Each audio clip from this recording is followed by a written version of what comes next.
नमस्कार. मी भाऊ तोरसेकर. तुम्ही बघत आहात प्रतिपक्ष. मित्रांनो, दोन ठाकरे बंधू एकत्र आले आणि त्यामुळे महाराष्ट्रामध्ये आता फार मोठी राजकीय उलथापालथ होणार आहे. हे सगळं ऐकून आपण आता थकलेले आहोत.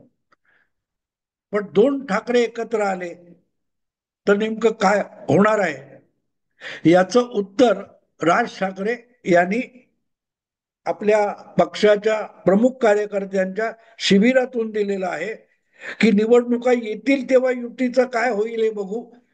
पण मनसे आणि उबाटा शिवसेना हे एकत्र आले ते फक्त मराठीच्या मुद्द्यासाठी आलेले होते. त्याचा निवडणुकांशी आणि राजकारणाशी संबंध नाही हे राज ठाकरे यांनी स्पष्ट केलं. यातच एक गोष्ट साफ होते की मीडियाने हा जो फुगा फुगवला होता त्याचा काहीही उपयोग झाला नाही. पण या सगळ्या पार्श्वभूमीवर आणखीन एक त्याला उपकथानक आहे.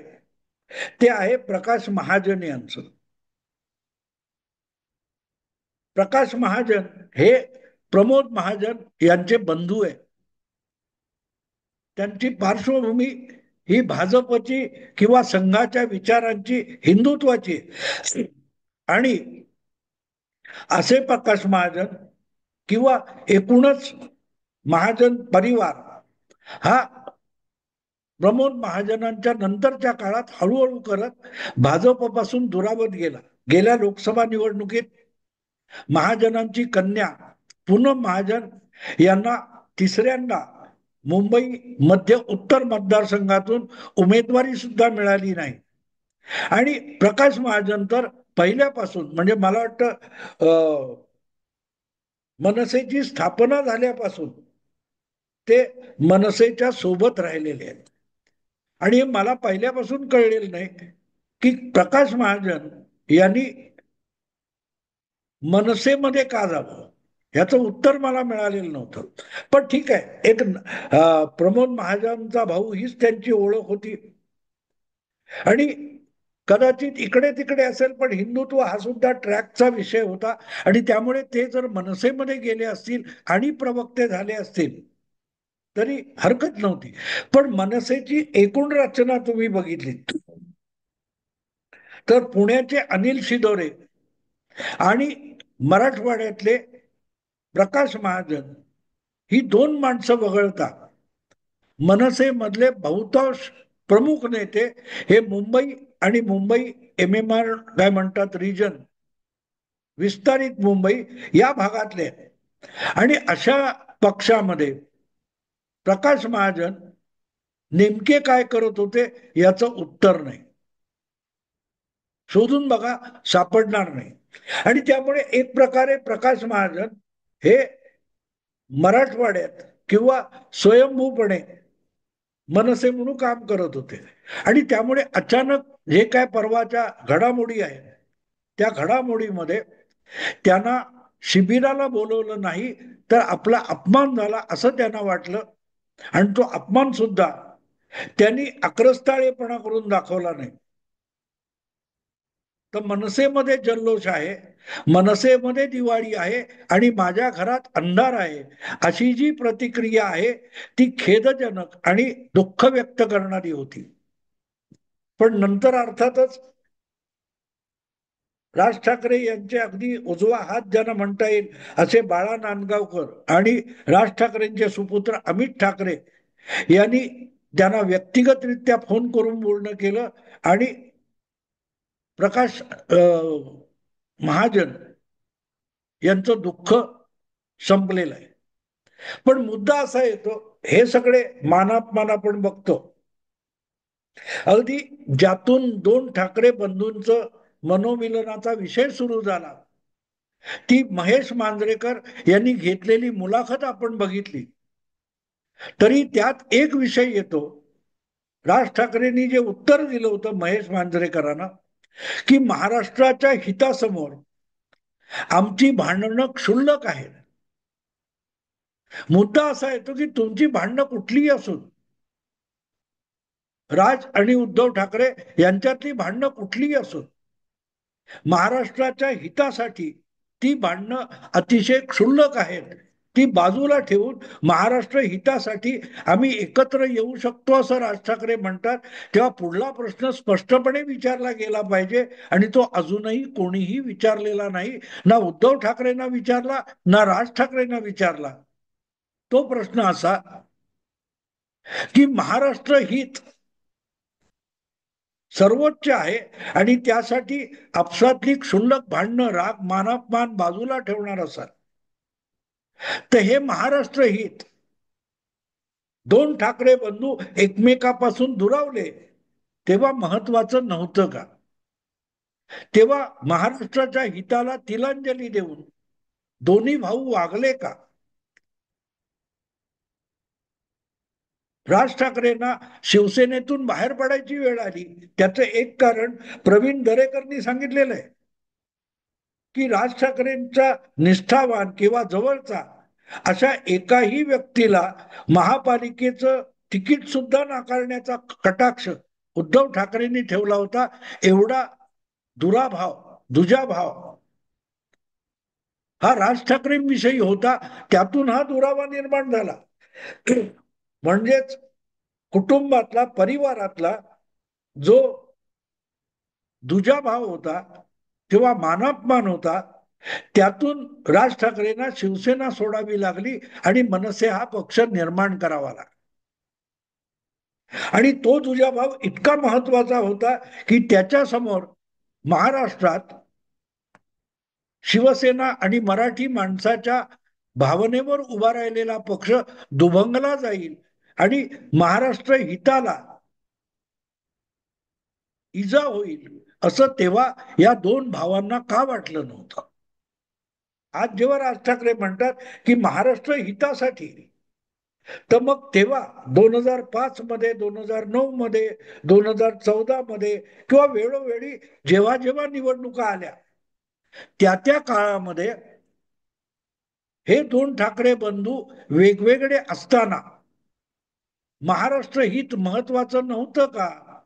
की यांनी वेगळं होण्यामध्ये महाराष्ट्राचं हित होतं. महाराष्ट्र हितासाठी एकत्र येऊ शकत असाल तर महाराष्ट्र हितासाठी तुम्ही एकत्र का राहिला नाहीत हा प्रश्न दोन्हीही ठाकरे बंधूंना विचारला गेला पाहिजे.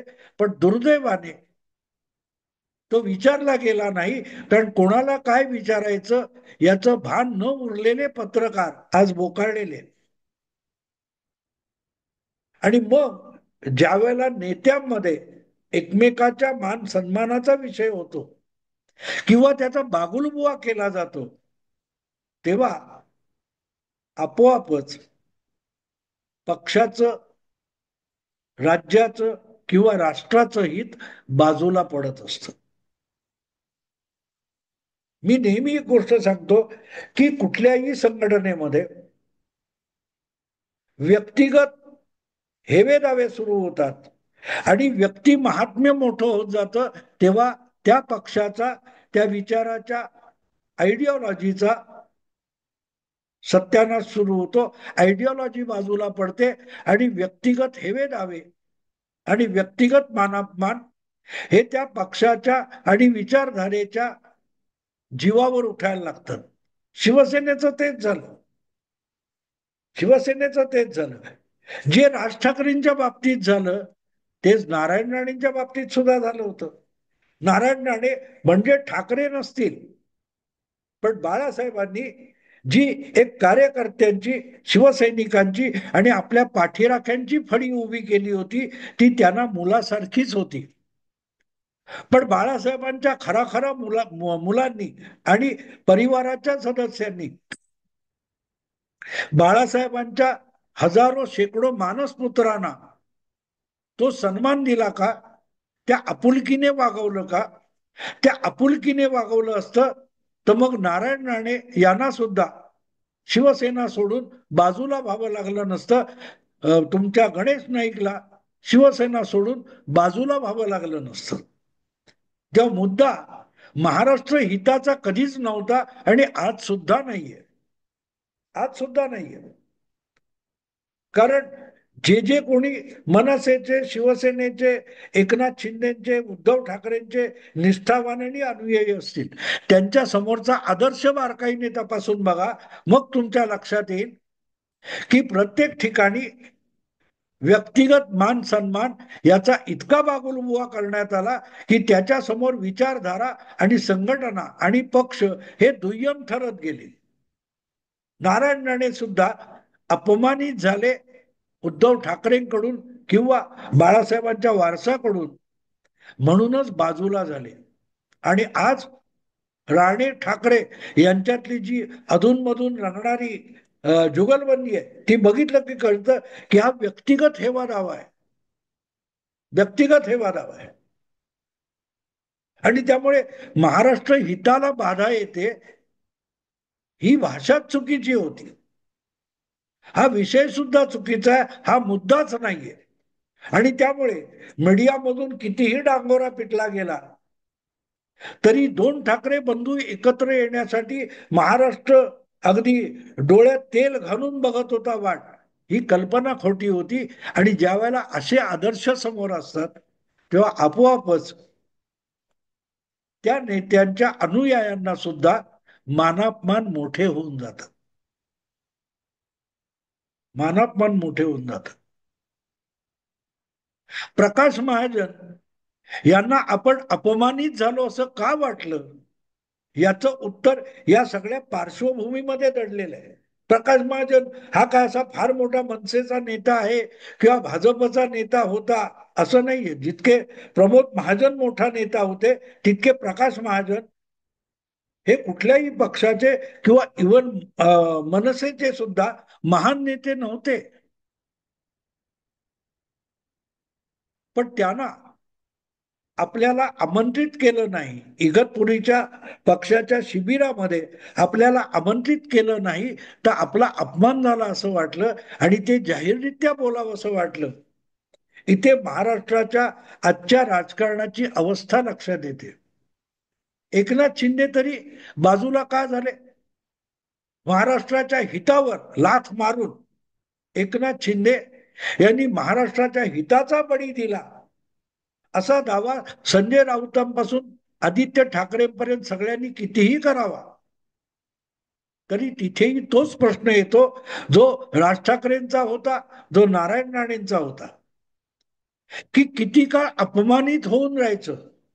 आम्ही बाळासाहेबांवर प्रेम करतो, आम्ही शिवसेना प्रमुखांवर जीवापाड प्रेम केलं, बाळासाहेब ठाकरेंना आम्ही पितृतुल्य मानलं, त्यांचा प्रत्येक शब्द अलगद झेलला, त्यासाठी वाटेल ती किंमत मोजली.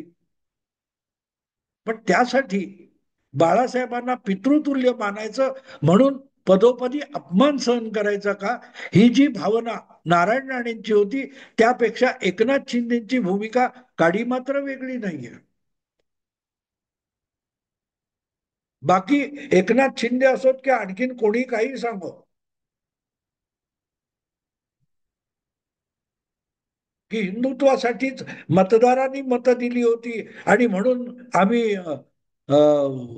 शिवसेनेतून बाहेर पडलो आणि परत एकदा मतदाराला हवं असलेलं शिवसेना भाजप युतीचं सरकार आणलं, हे एकनाथ शिंदेनी कितीही सांगावं. पण एकनाथ शिंदेनी उद्धव ठाकरेंची साथ सोडून भाजप बरोबर जाण्याचा धोका पत्करला किंवा त्यांच्या इतकाच त्यांच्यासोबत आणखीन 40 आमदारांनी उद्धव ठाकरे यांची साथ सोडण्याचा निर्णय घेतला, धाडसी निर्णय घेतला. कदाचित आपली आमदारकी जाईल हा धोका पत्करला. तो महाराष्ट्र हितासाठी होता की व्यक्तिगत मान सन्मानासाठी होता? जे त्या सगळ्या सत्तांतर नाट्यामध्ये गाजलेलं पात्र होतं शहाजी बापू, धाराशिवचे काय सांगोल्याचे, ते सुद्धा एकदा आदित्य ठाकरेंबद्दल बोलले ना, अरे वय किती ते तरी बघा. ज्यांच्यावर बोलताय त्यांनी राजकारणात जितकं आयुष्य घालवलं तितकं तुमचं एकूण जगलेलं आयुष्य नाही. हे जेव्हा शहाजी बापू बोलतात त्याचा अर्थ समजून घ्या. उद्धव ठाकरे असोत, आदित्य ठाकरे असोत किंवा ठाकरे परिवार असो, मातोश्रीवरची जी काही किचन कॅबिनेट आहे ती ज्या प्रकारे आपल्याच अनुयायांना, शिवसैनिकांना सदोदित अपमानित करत होती, त्यातूनच शिवसेना दुभंगली. आणि म्हणून प्रकाश महाजन यांनी जो मुद्दा उपस्थित केलाय किंवा जी काय नाराजी व्यक्त केली ती आता आटोपली असली तरी त्यातून समोर आलेला मुद्दा बाजूला ठेवता येणार नाही. नेमकी तीच गोष्ट अजितदादांची सुद्धा आहे. बाजूला होताना अजितदादा काय बोललेत बघा, की आम्ही केवळ तुमच्या पोटी जन्माला आलो नाही. हे जे अजितदादा बोलतात तेव्हा ते सांगतात की पुतण्याला आणि कन्येला शरद पवार पक्षपाती वागणूक देत होते. आपल्या कन्येचे लाड करत होते, पण पुतण्याला वापरून घेत होते आणि तो अजितदादांना अपमान वाटला. अजितदादांबरोबर आलेले किंवा एकनाथ शिंदेबरोबर आलेले सगळेच फक्त सत्तेच्या लालसेने आले असं म्हणता येणार नाही. उद्धव ठाकरेंना सोडून जाणारे बरेच अर्धा डझन उद्धवनी मंत्रीपद दिलेले लोक होते, तरीही गेले. आणि त्याचं कारण साधं सोपं सरळ आहे, की आपल्या सहकार्यांना सन्मानाने वागवणं उद्धव ठाकरेंना जमलं नाही. उद्धव ठाकरेंना जमलं.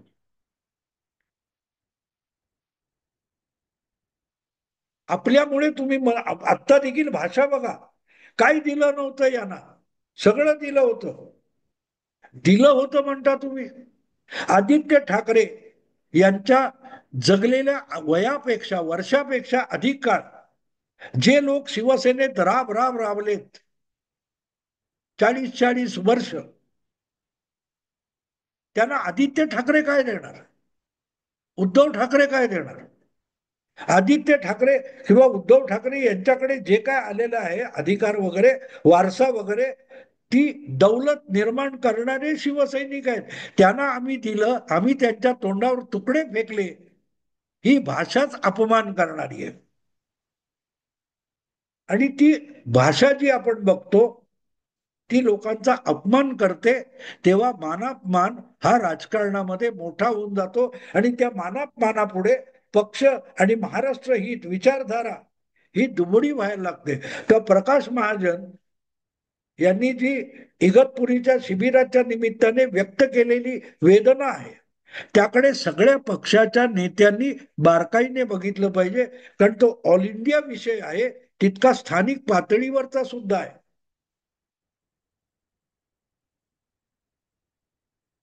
आसामचे आज मुख्यमंत्री आहेत हेमंत विश्व शर्मा. त्यांनी काँग्रेस कशाला सोडली, ते भाजपत कशाला गेले.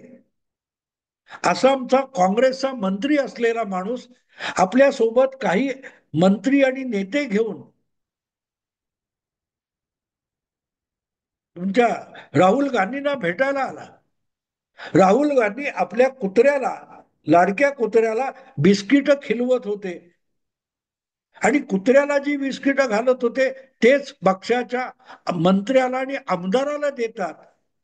हा जो अपमान होता तो हेमंत विश्व शर्माला असह्य झाला आणि राहुल गांधींकडून बाहेर पडल्यानंतर तो माणूस थेट भाजपत गेला, आज मुख्यमंत्री आहे. तो सुद्धा मानापमानाचाच विषय आहे. आणि सगळ्या पक्षाच्या यशस्वी नेत्यांसाठी प्रकाश महाजन यांनी उपस्थित केलेला मुद्दा म्हणूनच गंभीर आहे. तो एका व्यक्तीपुरता नाहीये. पक्ष, संघटना आणि सामूहिक जीवन यामध्ये परस्पर सन्मानाची वागणूक फार महत्वाची असते.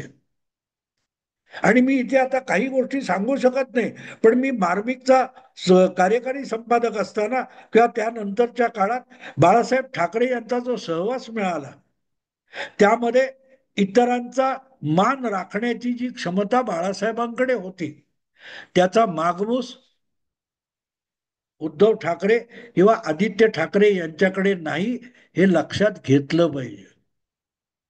अनेक पक्षांच्या नेत्यांकडे नाहीये.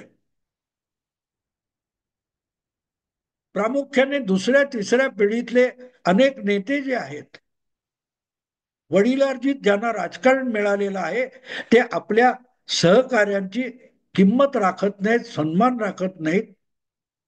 ही वेदना प्रकाश महाजन यांच्याकडून व्यक्त झाली आणि म्हणून ती व्यक्तिगत समजता कामा नये. आणि म्हणूनच दुसऱ्या पिढीकडून सन्मान राखला जातोय, ही प्रकाश महाजन यांनी व्यक्त केली प्रतिक्रिया, हे त्यावरचं औषध आहे, उपाय आहे. मित्रांनो, आता इथेच थांबतो. आवडलं लाईक करा, शेअर करा आणि प्रतिपक्षाला सबस्क्राईब करा. नमस्कार.